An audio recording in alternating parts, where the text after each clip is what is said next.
Thank you so much for joining us online today. We so appreciate you checking out this message. We hope you enjoy it and are inspired to live more and more like Jesus Christ by His grace. If you would like to support the ministries of Rancho, you can do so at rancho.tv/giving. Set up a giving profile and a reoccurring gift. We'd sure appreciate that. Enjoy. All right, let's move on. Today we are going to talk about enjoying all of life, the good and the bad. And I immediately thought about you because in all seriousness, you do a lot of thinking about this, and you walk a lot of people through some tough stuff. You know, you and I both counsel a lot of people and couples and families that go through very difficult times. So we walk through some things, but moreover, we walk through families through some really tough stuff. So we're going to start our time together with a little dialogue, and then we're going to end our time with Dion, kind of learning from the Black church experience and what an incredibly rich culture that is, dealing with struggles and difficult circumstances, yet not losing our joy. So it's going to be a good Sunday. Yeah, it is. And you're right. This is something we talk so much about because we are on a journey together with so many people, and we just know that, man, life happens and it is difficult. And so, I'm excited about this topic and hopefully giving some hope and perspective for people here so today. Tell us about some of the work you've done and the reading and the counseling you've done. Give us the insights here. Well, you know what? You kind of talked about, I've done a lot of work in this case, and I don't know if I've done a lot of work, but when you go through difficulties yourself and you walk with other people going through it, I think we've all probably done a lot of work in this area. Because if any of you have lived life for any matter of time, you've gone through it. And so that's the work we do. The work we do is just wondering, questioning, thinking, trying to figure out what all this is about. One of the fascinating things I found in my own life as well, and a lot of people that I work with, is the idea that oftentimes when something's going on out there, I don't question things as much. But if the same thing goes on here, everything changes. Have you guys found that to be true? I mean, I could be watching the news, I could be looking at oh man, look at all this and going on with my life.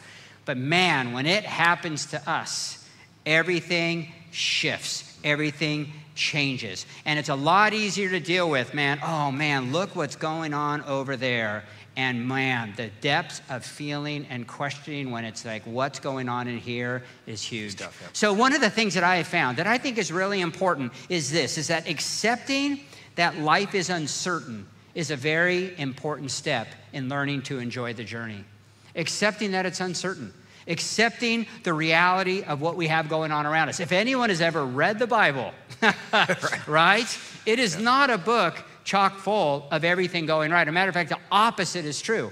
Every book, every letter is written to people that are suffering, going through circumstances, being oppressed, being taken over. I mean, that is what the Bible is about. It's about struggle. It's about loss. It's about difficulty. In John chapter 16, verse 33, Jesus said, in this world, you will have trouble. So he just tells us that's what's going on. And it's not that accepting struggle means it's not going to be difficult. I think a lot of times when we come to a subject like that, you're all, give me the way to think about this that I don't struggle anymore. Come and try to make this better. I get people coming to talk to me a lot, and all of a sudden I realize, I'm like, are you trying to come meet with me so that you're not going to hurt anymore based on this incredible loss that you have? Yeah, I heard someone tell you a long time ago, you can't fix normal. And normal is difficult. Normal is things happen. And so we're not here to have you walk away going, oh man, I'm never going to struggle through anything anymore. But we're going to hopefully learn a little bit about how we can enjoy a little bit more through it. But we live in a country, right? And you could say kind of like an American idea that we're not about accepting. We actually, I think, struggle with expecting everything to go perfect. Correct. So it's hard to accept when you're expecting something different. And that is absolutely true. It's not only a uniquely American problem, which has been studied, 1,000 times studied. This is an American problem. We expect things to go well. So when things don't go well, a lot of us collapse emotionally. But it's not just about America. It's about Temecula, Marietta, California. We've called this place Disneyland a lot, and that has really, taken root, that people call this Disneyland, because things tend to go really well for us. Here we are, a middle-class community. We worship the ground our kids walk on, so our kids can't go through any problems at their school or with their friends. Parents got to step in and make sure nobody experiences a problem. Nobody experiences hurt. Nobody experiences disappointment. Kids want something, you buy it, right? That's the life we lead, and it's a one-of-a-kind life, more prosperity than has ever been experienced at any time in human history. So here we are, we have the expectation that things are actually going to work well. And when they don't, there's got to be some easy fix, right? And so the American culture has this prosperity message. In fact, there was a great book written 30 years ago called Peddling Prosperity.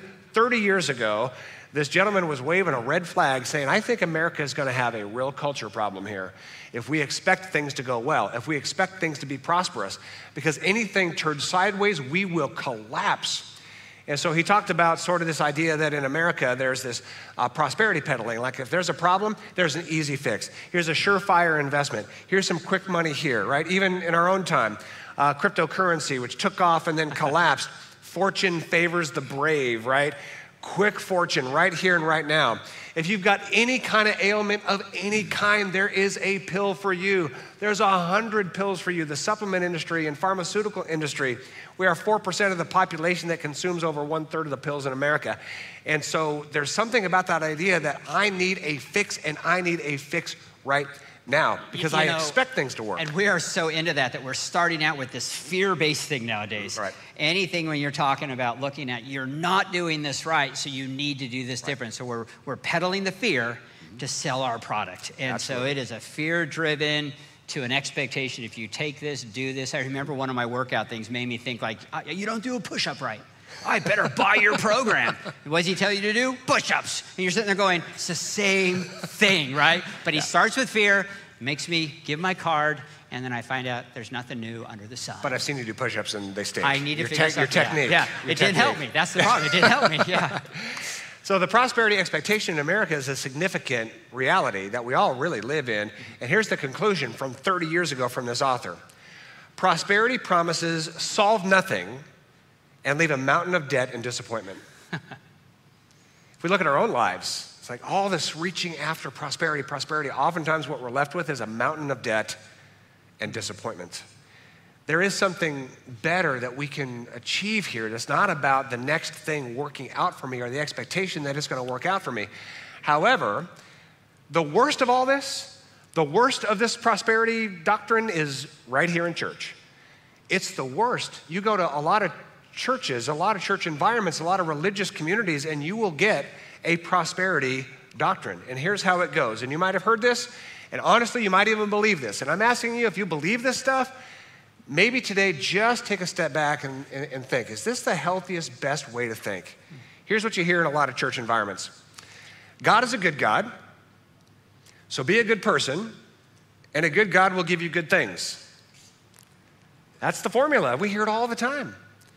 Or maybe this, pray sincerely and God will answer. Or perhaps give generously and God will give it generously back to you. Have you heard that before? Have the right faith without doubt and God will give you what you ask for. This is just standard religious fare. My life's not going the way I expect it to go, so maybe there's something I can give to God or do for God to make him solve my problems. The problem is that's just not how it works. Mm-hmm. And so when you and I are counseling with people who have been raised in a church environment with this kind of prosperity around it, it's like, where is God? What did God do? Why didn't he fix this? Or maybe I did something wrong because the formula doesn't work in real life. But listen to this in 2 Peter 2:3. This is as old as time, right? This is 2,000 years ago. The Apostle Peter is warning, there are people that he called clever liars who are going to be peddling prosperity and using the name of God to peddle prosperity, to make money for themselves. In their greed, they will make up clever lies to get a hold of your money. But God condemned them long ago. In other words, God settled this long ago. As Steve said, the whole Bible is written around God working in and through people who are struggling, never quickly solving their problem. In fact, we follow Jesus, who was crucified. He suffered and was crucified. We follow a suffering Savior, and yet we expect us not to suffer. It doesn't make a lot of sense. You know, this week I was reading a book, and the question in the book was, why is this happening to me? And the author of the book, this was his answer. Well, did you pray enough before you made this decision to marry this person? Did you pray enough before you took on this job? And I just was like, oh my goodness, here's a poor person suffering. And the answer is, you didn't do something right, so God couldn't make it right. And it's terrible. I was just like, Actually, I closed it and tossed it. But other than that, yeah. So I'm going to give you one of the most profound theological statements ever made. It's one of the most profound theological statements ever made. You've heard it before. I'm going to give you the 5-letter word version of it. Ready? Here it is. Quickly, next slide. Yeah. It's 5-letter version. Stuff happens. What are they thinking? What kind of church? I don't know. Come on, yeah. But I'm not kidding you. That is one of the most profound theological statements ever written. It was first written in American culture in 1983, and we immediately adopted it. Shirts, bumper stickers, everything. Because if we just can live in that healthy understanding, that healthy expectation that, you know what, sometimes life just goes sideways, and it's just the way it is. There may not be some cosmic formula that we all have to figure out. There may not be some systems where we can kind of unlock the goodness of God to give good things to this good person. Maybe we just say, you know what, stuff happens. Stuff happens, and sometimes there's a rhyme and a reason for it, but sometimes there's just not. There's not. Yep. And here's the hard truth, right? Here's the hard truth. God never promised life would be easy. It's not in there. So sit on that one, right? God doesn't always answer our prayers in the way we'd like. Any of you experienced that before? Just didn't quite happen the way we wanted to. God doesn't reward the good and punish the bad in this life. Bad things happen to good people. Good things happen to bad people. Bad things just happen often without any understandable explanation. And on this list, I understand it could be frustrating, right? It could be frustrating when we're looking for the answers, when we want a definitive answer. Again, like I mentioned earlier, we want an answer that's going to take it away. We want an answer that's going to take away that this is just hard, and there's just no answers like that. So it could be frustrating, but it's all over the Bible. Man, you read through the Psalms, and there's one psalm in particular that just stands out in Psalm 73. Listen to this, and tell me if you ever felt this before. What does God know, they ask. Does the Most High even know what's happening? Have you ever felt that way? Does God even know what's going on? You know, or your prayers have to become so detailed because you're informing him? You know, I don't know if you know what's going on here, you know, but let me tell you. Look at those wicked people enjoying a life of ease while their riches multiply. Did I keep my heart pure for nothing? Have I tried to live this life the way that God wanted me to, but I'm not seeing the prosperity? Did I keep myself innocent for no reason? I get nothing but trouble all day long, and every morning brings me pain.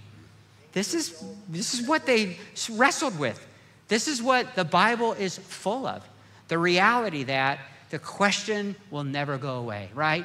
Why do good things happen to bad people? Why do bad things happen to good people? They have been asking this question forever. You know, I can imagine people in a cave wondering, why is T-Rex sitting outside my cave and not outside the Joneses' cave over there? Dinosaurs and men did not walk together on the earth, Steve. You got to get over that one. From a few weeks ago, I'm not too sure what you think about all that, but but these are difficult questions. Frustrating sometimes when we can't get answers to it. And maybe just the healthiest way to deal with it is just to accept that stuff happens. That good things happen, that bad things happen, happens to good people, happens to bad people. It just happens to everyone. And trying to connect the dots, trying to figure this out it could drive us crazy. Yep. It could cause a lot of emotional harm. You know, it could make us have crisis of faith like nothing else. The most faithful can be rocked when things don't go the way that they want it to. So this is complex, and this is a mystery, and the mystery is probably never going to go away, but it's the reality of what we have in front of us. 100%. And if we can just own the reality with an open hand that God, things happen, things come our way, things come that are good, that are bad, sometimes without explanation or reason. Sometimes we don't know the answer, and we can't connect the dots. And for us to be kind of okay that it still hurts, but I don't have to have my faith break down because I have this belief that God was somehow obligated to make sure only good things happen to me. I put struggles and suffering into 3 categories, and no doubt you've experienced one of these 3 or multiple. The first is natural disasters. Natural disasters. These are kind of frustrating because the earth shakes underneath us, disaster strikes, or a hurricane blows, towns, cities, families are wiped out, and this just came from nature itself, and it feels very ominous because we can't control this. These are the things we cannot control. You know, a volcano that wipes out a city, that volcano was destined to erupt for 13.8 billion years, people. It's just gonna happen. There was an earthquake in Haiti. This is several years ago, about a decade ago. And I remember mainstream evangelical Christian leaders came out and said on television that this earthquake struck because God was punishing the people of Haiti for their religious practices. This is the damage that can be caused, not just in terms of not just in terms of our personal faith, but the entire faith itself can be horrifically and negatively impacted because we look at a natural disaster and say, well, God did that to punish because we need answers. Almost 250,000 Haitians died. And I happen to know exactly why that earthquake happened. I said it at the time and I'll say it again. The reason why that earthquake happened is because 2 pressurized tectonic plates slipped. That's the reason why it happened. Yeah. Why did Hurricane Ian hit Florida? Well, there's weather cycles and systems that we still to this day can't even understand fully or predict fully. Yeah. Nature is just working and working and working. And when the cosmos inflated 13.8 billion years ago, things were set in motion. Solar systems, planets, tectonic plates set in motion. Nothing can stop that. And there isn't a reason for it all. That's hard to kind of wrap our heads around sometimes. Yeah. Then there are human disasters. Human disasters. These are the things people do to hurt people. And this is kind of understandable, right? One person decides to invade Ukraine for his own power trip, and millions are displaced, and tens of thousands lose their lives, and it continues and continues, and the whole world is under threat right now because one person made a decision. This is human disasters. These are the disasters of an intoxicated person gets behind a wheel and destroys a life. This is a criminal deciding I'm going to perpetrate violence against another person, and it is horrifically unjust, and we feel the injustice of that, but sometimes at least we can make some sense. An evil person did this, but the feeling is terribly unjust. Then there are circumstantial disasters. These are just the things that aren't necessarily, by nature, but they're just the circumstances, happenstance of life. A disease that gets spread, a medical diagnosis, a random accident that seems to just happen, or just getting old, like Steve is. Just getting old. Actually, you look great for being, 60? I don't even know what to say. I lost my train of thought. That starts happening now. But seriously, we're all just getting old and things just happen, right? It's just the circumstances of life. Natural disasters, human disasters, circumstantial disasters. What if we expected these things to happen? What if we lived our lives thinking, you know what? I'll probably experience a natural disaster, human disaster, or circumstantial disaster. And God, it's going to hurt, but would you make me kind of strong, and would you make me kind of faithful, and would you help me to rely on others and not collapse? Would you help me? And I think if we can expect that life is the way it is and that stuff happens, I think we'll be better off. Yeah. One of the things we talk about too, and we just want to make this clear, we know that some of you are going through things we can't even understand. We kind of joke about things like I had to golf on Friday and it took me 5.5 hours. That is terrible. And we're sitting out there going what is going on? All of a sudden I just sit there and say, wait, this is not the worst suffering in the world. But how many times do we lose it in situations like that, right? So there is a reality. Like my wife's lotion that she always gets every year, all of a sudden they change that fragrance and it's the end of the world. What are they thinking? But we don't want to underplay that there are some of you that are going through terrible, terrible things, But, when life happens and when difficulties happen, all of a sudden the hobby of thinking about where is God during hardships becomes real, doesn't it? It becomes real. It's a whole different ballgame. Earlier this year, I actually did a class of 4 different views of where is God during hardships. And we kind of looked at these 4 major views. And it was views that all have biblical backing. You'll think of verses that might be opposed to a certain view that we talked about. We didn't land on anything because I don't know how to land on anything way above my pay scale to understand this. But it was a lot of fun. And here's some of the views that we went through. Number 1, the prosperity view. You already talked about that a little earlier. Now, don't mistake the prosperity view with if I'm faithful, I'm going to drive a Rolls Royce. We hear about that on TV. Right. We see that on some preachers on TV. Just the idea that, God opened the door when he closes a window. I got this job. I bought this wonderful house. And God just came through. That could be a very prosperity kind of view. And there are verses, without a doubt, that we can cling on to, and other verses that we struggle with, And so some people, that brings great comfort because you're living the American dream. To other faithful people, that's a disastrous way of thinking. If I did this, then God would do that. We looked at that from all different angles. There's another view, God causes view. If you have any Calvinistic friends, which I used to be a Calvinistic friend to people, God causes everything, right? God caused this, God, there's nothing. A matter of fact, you might just hear like a flippant thing, oh, don't worry, but God's in control of everything. Again, that could cause some comfort to some, and that could be devastating to others. The idea that God causes. And you can, maybe some of you are thinking of the verse. Of course he does. Think of this verse. And then other of you are thinking verses where God changed his mind. There's a lot of different ways of looking at that, you know. So you have, you know, that view too. There's also a view that's more of God allows, right? So God's not actually causing, but he's allowing. You see in Joseph, for instance, in Genesis, you have that idea of, you know, what you meant for this, God's going to use for this. So he can allow things for this better. It becomes very mysterious, which we talked about. It is mysterious, right? So a lot of mystery starts being talked about when it's either God causes or God allows. It's a talk that there must be something better. There's a good you don't see. And both of those, you know, there is, again, comfort for many in that kind of idea. But some, that just doesn't sit well. And so you're journeying with why it doesn't sit well is because the God causes and God allows views are ultimately kind of the same thing. So just for example, if you know, somebody is hit by a car, well, did God actually cause that person to be hit by a car? Almost like mystically push that person into a car. Talked to a person last service who was actually hit by a car, and he's still all banged up, and he goes, I found that funny. I'm like, well, good for you. But, or does somebody say, hey, I'm going to push this person in front of a car, and God just says, well, I'll allow it. There's still sort of the culpability there. So both of these are equally kind of difficult. So how do we reconcile that God is good, yet he is sovereign? Well, maybe there's a different view of sovereignty, which is that fourth view, right? Yeah, so the fourth view that we look at, and again, these all have very historical teachings, and biblical is a God can't view. It's an idea that God can't do anything that he wants. He's actually bound by his uncoercive, unconditional love. And to walk alongside, you know, and not to intervene, you know, that he actually, it's not that he's choosing not to, but he actually can. And there's a bunch of verses that talk about God can't do this, and God can't tempt, and God can't go against his nature. So there's that view, you know. It kind of opens the door to a little bit more of man's free will.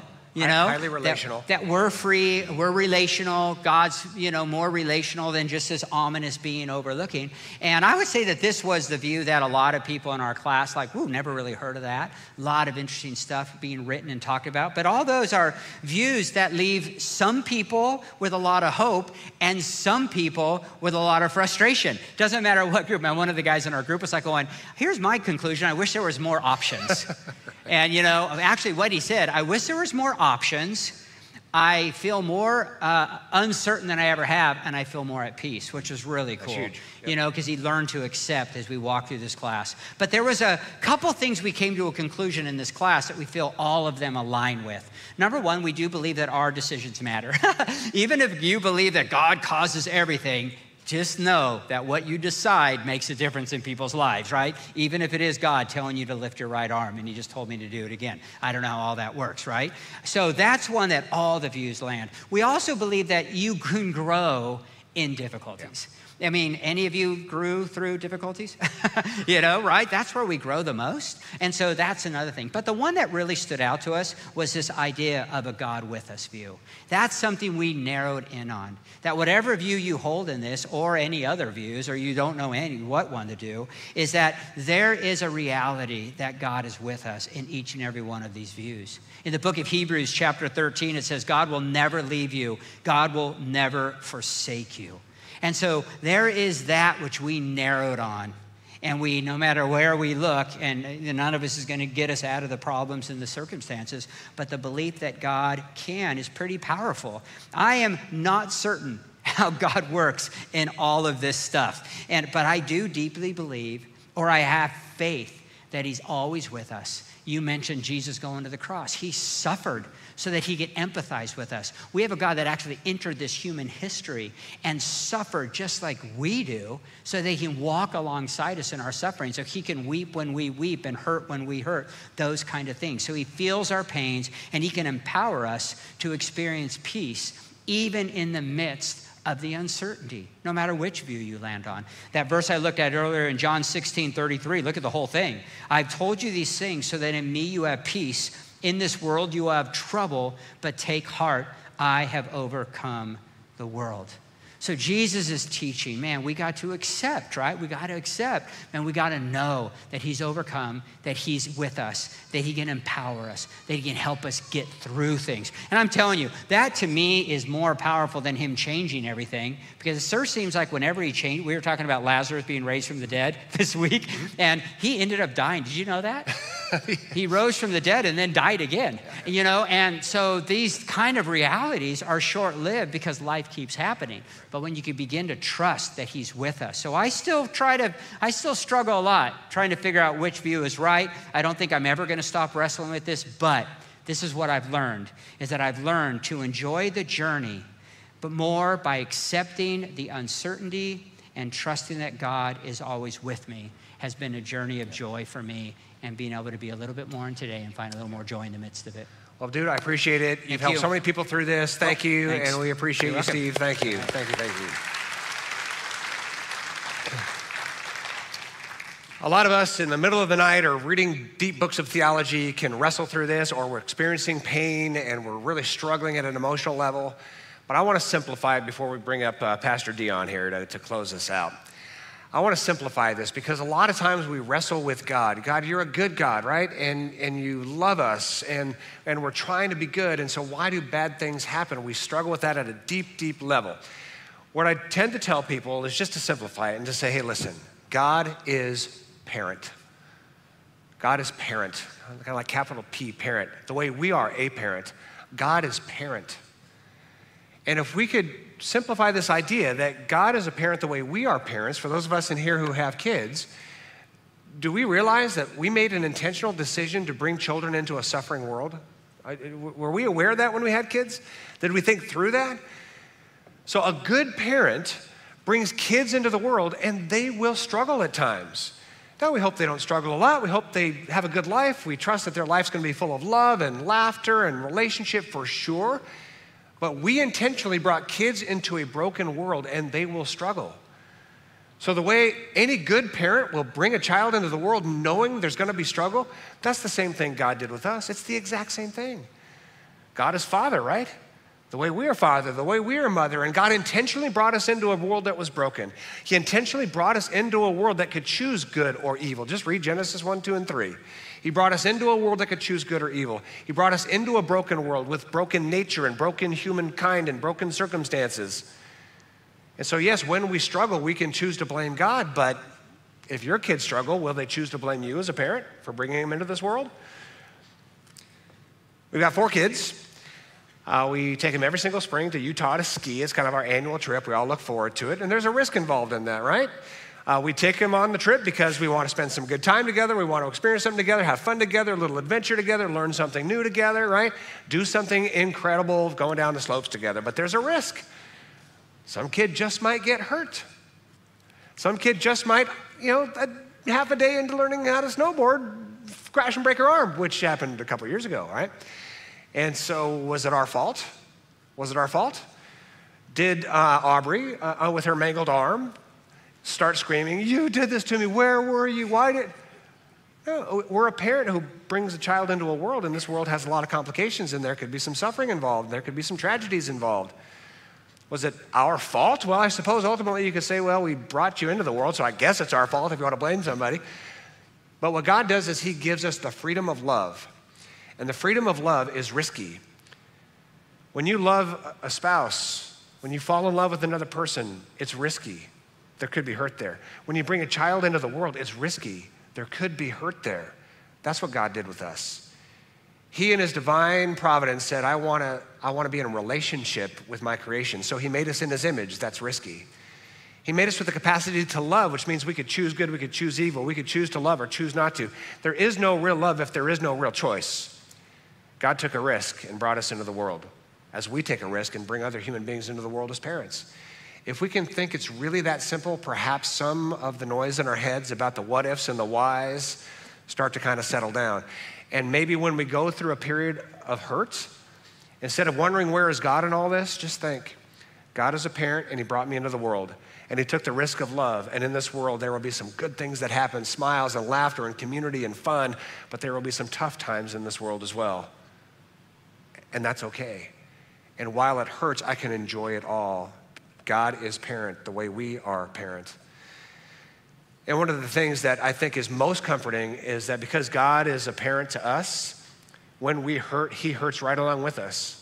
I mean, I can't tell you the hours of pain that my wife and I felt as we're dealing with this very complicated break and all that Aubrey had to do to kind of recover and all she had to do to inconvenience her life. And we shed tears along with her because we're her parent. So when we go through a tough period of time, God is going through that with us. Did you hear that? When we are going through a tough period of time, God is going through it with us.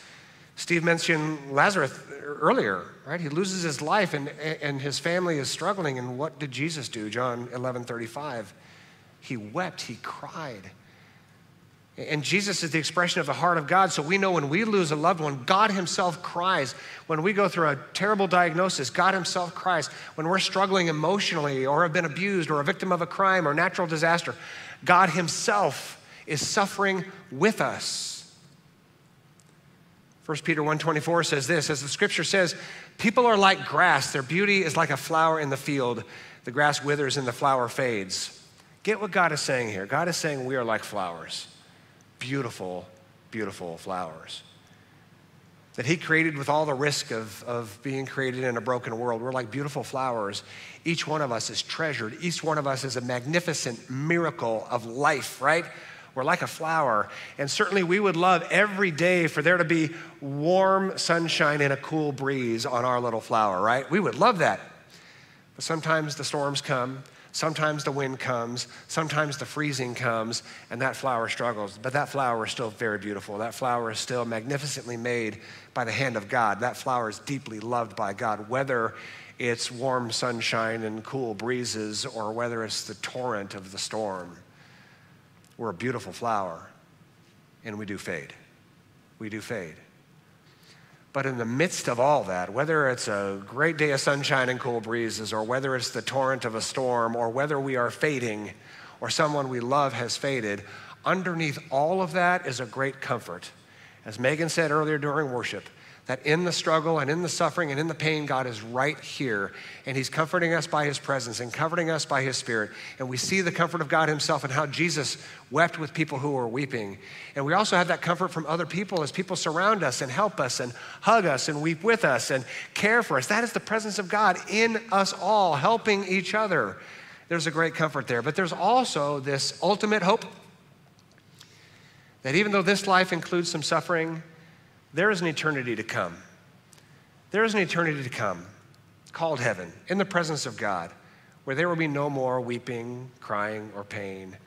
And for us who follows the resurrected Jesus who said, where I'm going, I will take you to be with me, there is that hope that that day will come as well.